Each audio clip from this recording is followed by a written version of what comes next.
Hey everybody, I'm Katie and welcome to the Cup of Tea vlog. If this is your first time here, let me tell you a little bit about myself. I enjoy productivity and I enjoy organizing. Those are like my two things. And why? Because I'm lazy.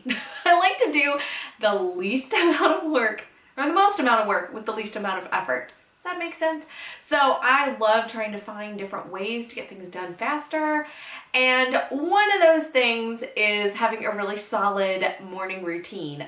Morning routines are things that you do every single morning. It is a routine. It is ingrained in you. It's like a habit. You just do it. And you do it because you know it's going to make your day work.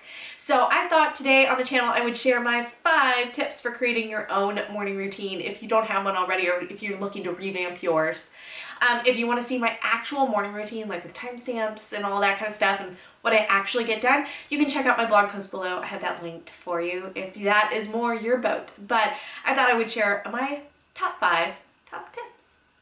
My first tip when tackling and designing your own morning routine is, first of all, it's okay if you're not a morning person. Some of us are wired to be nighttime people.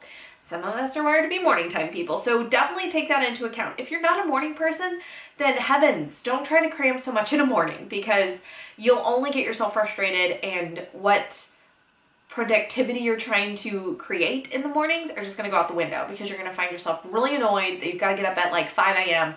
to get a list of stuff done, and it's going to bug you.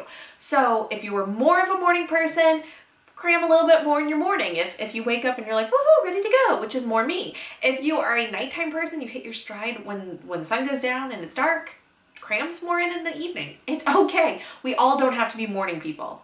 That's all right. So if you're designing your morning routine, take that into account. Tip number 2, think about things that you should absolutely do in the morning because you know your day is just going to work better. For me, that's exercising. If I tell myself, oh, I won't exercise first thing in the morning, I'll do it during nap time later in the afternoon. It never happens. Never.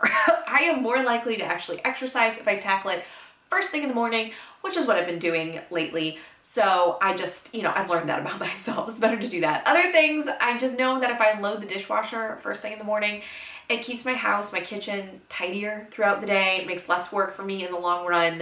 It's just better if I tackle it right away, first thing in the morning. Tip number 3, tackle some chores first thing in the morning. I already mentioned the dishwasher. I just know my day works better if I unload the dishwasher, so I try to tackle that. I try to start a load of laundry. That's something else I try to do first thing in the morning because, I don't know, I feel like laundry is a never-ending beast. Always. Something else I try to tackle is making beds. I always like a made bed. It makes the room look tidier. So I try to squeeze in making my bed as well. Tip 4 is make sure you get dressed, get ready. I find that the longer I delay getting ready, and this is maybe more of a work from home, stay at home mom problem and not a get out the door to go to the office problem, but I find that if I delay getting ready longer, it's gonna make my morning worse.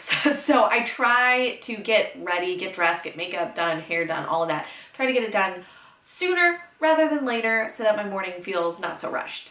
And tip number 5 is absolutely try to find some time for quiet. I realize if you're not a morning person, that sounds horrible because I'm waking up in order to have quiet time. That sounds silly. But nothing makes your day feel worse than a day that starts off completely rushed, chaotic, running around. That's the worst feeling in the world. So make sure you're waking up and allotting yourself just enough time to have some peace and quiet. And it's also a little buffer. So in case, something goes wrong, you have a buffer. But wake up an extra 20 minutes early. That way you have time to enjoy your cup of coffee, enjoy time reading something, cruising Facebook if that's what you want to do to have your quiet time. Totally fine. I'm all for that. I watch TV. That's what I do. That's my thing.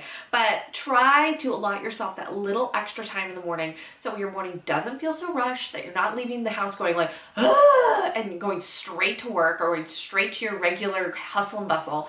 Give yourself some chance to like, morning, yay. Even if you're not a morning person, it'll help you wake up a little bit. Just kind of make you ease into the morning just a little bit easier. So those are my top 5 tips for creating a morning routine that works for you. We are all wired a little differently. We all can't have the exact same morning routine, but we can all glean some inspiration from one another because I love reading posts like this on Pinterest. I love watching videos about productivity and routines because somebody is doing something that I hadn't thought of. And so I love watching those kinds of things and trying to incorporate it into my own every day. So I hope these tips were helpful for you. And don't forget, we're not all wired the same. So it's okay if your morning routine doesn't look like my morning routine, and vice versa. We all have to make it work to work for us. So I hope you enjoyed it. Don't forget to check out the blog post below if you want to see the detail of what I do in a morning. But thanks so much for watching. I'll see you next time.